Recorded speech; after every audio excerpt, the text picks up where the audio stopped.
시간에 구역공과 주기도문의 9번째 순서로 다만 악에서 구하시옵소서라는 기도의 제목을 함께 살펴보겠습니다.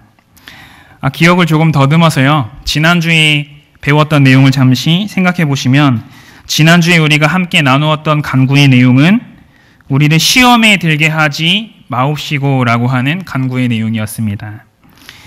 이 기도를 해야 하는 이유는 무엇입니까? 그것은 구원받은 성도라고 해도 살아가면서 숱한 시험을 마주 대하기 때문입니다. 구원받은 성도의 마음이 늘 평안하고 죄와의 싸움이 없는 그러한 고요한 상태가 아니라 늘 여전히 남아있는 그 부패함으로 말미암아 죄의 유혹을 받는 존재이기 때문에 시험을 당하는 존재이기 때문에 우리는 그것을 전제하고 우리를 시험에 들게 하지 마옵소서라고 기도하는 간구의 내용을 살펴보았습니다. 그런데 이제 이 내용을요, 오늘 기도의 내용과 연관지어 볼 필요가 있는데 시험을 당했다고 해서 반드시 악에 빠지는 것은 아닙니다. 다시 한번 생각해 보시면요. 우리가 시험을 당했다고 해도 그 시험으로부터 죄를 짓지 않고, 즉 악에 빠지지 않고 승리하거나 혹은 그 시험이 악으로 연결될 수도 있습니다. 그러한 연관점 속에서 시험에 들게 하지 마옵소서라는 기도 이후에 악에서 구하옵소서라고 하는 기도가 이어지고 있습니다.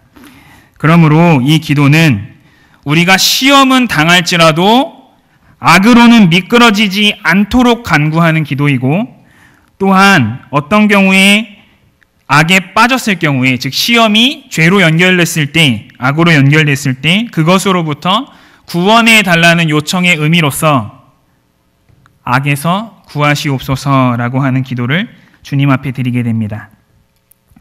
이 기도는 우리가 크게 두 부분으로 살펴볼 수가 있는데요. 첫 번째는 악이 무엇인가 라고 하는 대목이고, 두 번째의 내용은 우리를 구하시옵소서, 즉 승리의 비책에 대한 내용입니다. 먼저 첫 번째로 악의 구체적인 의미가 무엇인가, 이것을 정돈할 때에 우리가 한 가지 중요하게 전제해야 할 사실이 있습니다. 이 악이 무엇인가 라고 하는 것의 판단 기준은 사람에게 있지 않고 선과 악을 판결하실 수 있는 유일한 주권자이신 하나님께서 보시기에 악인가 선인가를 가름한다는 것이 굉장히 중요합니다. 사람의 시선으로 보기에는 동일한 악이라 할지라도요, 그것이 악일 수도 있고 아닐 수도 있습니다. 그렇기 때문에 그 악을 판단하는 기준은 사람에게 있는 것이 아니라 오직 하나님께만 속한 권한이다라는 것을 분명히 전제할 필요가 있습니다. 여기 내용을 보시면 이 악이 무엇인가라는 내용에 대해서 그것은 포괄적인 악으로 볼 수도 있고, 대부분의 주석가들은 그것을 악한 자로 해석하고 있다라고 했습니다. 우리가 잘 아는 바와 같이 이 악한 자는 사탄 혹은 마귀를 가리킵니다. 근데 여기서 중요한 내용이 있는데, 그것은 이러한 사탄의 역사는 인간의 죄성과 기가 막힌 조화를 이루어냅니다 라고 하는 대목입니다. 우리가 속담에도요, 손바닥이 마주쳐야 소리가 난다라고 하지 않습니까? 즉 이 사탄의 역사와 인간이 지니고 있는 죄성이 아주 조화롭게 그 조화를 이루어내기 때문에 우리가 그것을 경계할 필요가 있다라는 말입니다. 악에서 구하시옵소서라고 하는 이 기도는 분명히 악을 전제하고 있습니다. 즉 사탄이 있다는 것입니다. 여기 내용에도 잘 표현되어 있지만 사탄은 실제적 존재라고 했습니다. 즉 살아서 역사하는 존재다라는 말입니다. 이 사탄은 어떠한 전략을 가지고 성도들을 미혹하는가, 성도들을 넘어뜨리려 하는가, 그것이 큰 두 번째의 내용입니다. 우리가 이 사단과의 전투에서 분명히 기억해야 할 사실이 두 가지가 있는데, 그것은 첫 번째가 사탄의 힘을 과소평가하는 것이다 라고 했습니다. 사단을 무시하는 것입니다. 사단을 별 대수롭지 않은 존재로 그렇게 평가하는 것이 우리가 피해야 할 한 가지의 극단입니다. 또 반대편의 극단은 사단의 힘을 과대평가하는 것입니다. 우리는 도무지 이길 수 없다. 그와 같이 사단을 과대평가하는 것 또한 잘못된 내용이다라고 이야기하고 있습니다. 사탄은 어떠한 방법으로 성도를 유혹합니까? 그것은 첫 번째가 유혹하는 것이다라고 했습니다. 죄에 대한 무감각, 또 합리화, 음란과 돈에 사로잡히도록 만드는 것, 즉 하나님보다 더 사랑하는 애착의 대상을 만들어내는 것입니다. 또 감사할 줄 모르고 시기하게 만든다. 영국 국교회에서는 기도서를 사용하고 있는데요. 이 기도서에서는 악에서 구하시옵소서라고 하는 이 기도에서 악이 무엇인가 그 예를 마음의 눈머름이라고 표현을 하고 있습니다. 여기에는 자만심, 허영, 위선, 질투, 증오, 악의, 무자비 이와 같은 죄들을 열거하고 있습니다. 사단이 두 번째로 사용하는 전략은 성도를 참소하는 것이다 라고 했습니다. 재판장이신 하나님 앞에 고소한다 라는 의미입니다. 실제로 이것은 열심을 가지고 신앙생활하는 성도들을 아주 크게 위협할 수 있는 효과적인 사단의 전략입니다. 사단의 마지막 세 번째 전략은 그리스도의 교회를 대적하는 것이다 라고 했습니다. 즉 성도들의 집합체인 모임의 장소인 교회를 혼란스럽게 하고 교회에 분란을 일으키고 교회를 소동스럽게 만드는 것이 사단이 주요하게 사용하는 전략이다라고 말하고 있는 것입니다. 이러한 내용들을 살펴볼 때 우리는 이 사단의 세 가지의 전략 가운데 특별히 우리 각자에게는 취약한 지점들이 있습니다. 어떤 성도는 마음이 취약해서 그것에 쉽게 흔들리는 경향이 있고 어떤 성도의 경우에는 교회의 그러한 문제들에 대하여서 쉽게 흔들리는 경우가 있고 어떠한 성도들의 경우에는 자신을 향한 그 참소에 취약해지는 경우들이 있습니다. 그러므로 우리는 내가 자주 흔들리는 부분, 내가 연약하다고 느껴지는 부분, 그것이 무엇인가를 곰곰하게 고민하여 보고 그것에 지혜롭게 대처할 필요가 있는 것입니다. 마지막 세 번째 내용은 그렇다고 한다면 이 실체인 지금도 성도를 어떻게 하든지 하나님 편으로부터 멀어지도록 만드는 이 사탄의 전략으로부터 어떻게 승리할 수 있을 것인가 하는 내용이 남습니다.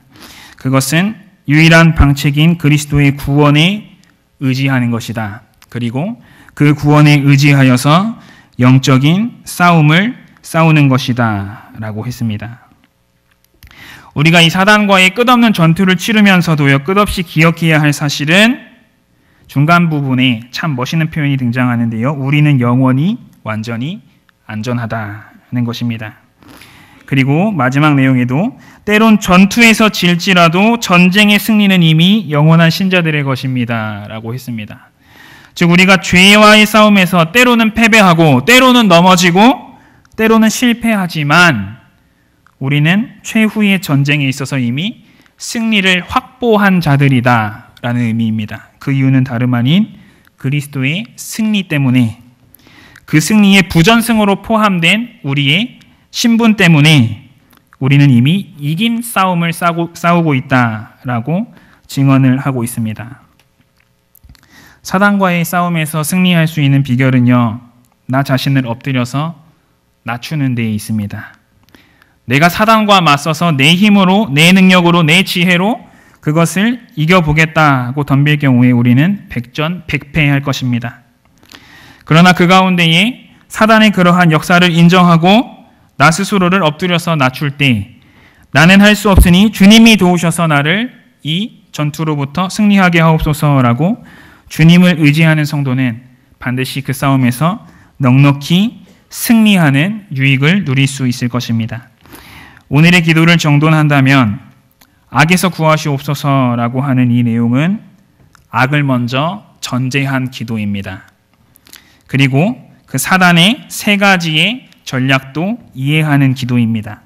그리고 무엇보다도 이 전투에서 어떻게 승리할 것인가라는 질문에 대하여 오직 그리스도를 의지함으로써 하나님의 능력에 힘입음으로써 이 전투에서 승리할 수 있다라고 간구하는 기도의 내용입니다. 어떤 신학자는 오늘 이 기도의 내용을 이렇게 요약했습니다. 하나님께 대한 절대적 의존의 정신 안에서 사는 삶을 구하는 기도의 제목이다. 다시 한번 말씀드립니다. 하나님께 대한 절대적 의존의 정신 안에서 사는 삶을 구하는 기도의 제목이다 라고 오늘의 기도를 요약합니다. 고린도후서 1장 10절의 말씀을 보시면요. 그가 이같이 큰 사망에서 우리를 건지셨고 또 건지실 것이며 이후에도 건지시기를 그에게 바라노라 라고 구하고 있습니다. 과거에도 주님이 나를 건지셨고 지금도 주님이 나를 건지시며 앞으로도 주님이 나를 건져주시기를 소원합니다. 오늘 기도와 상응하는 기도의 내용이다 라고 볼 수 있겠습니다. 토론과 적용의 내용 읽어보시고 또 구역원들과 함께 나누어 보시기 바랍니다.